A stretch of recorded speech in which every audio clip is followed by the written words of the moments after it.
Azt itt én döntöm el. Hozhatják a 213-ast és a 214-est. Figyeljetek, van egy kis meglepetés.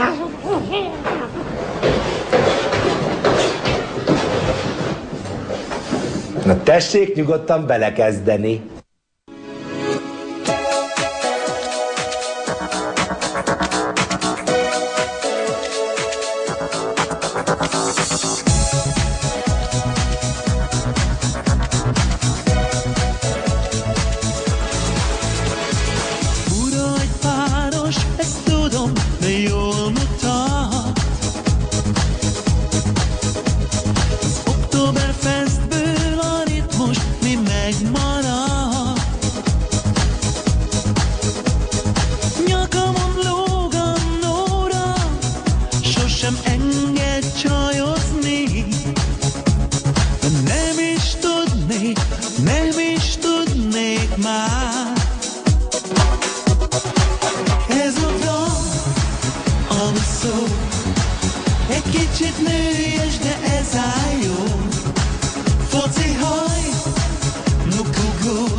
Miért vigyorogsz nekem itt, te bájgunár?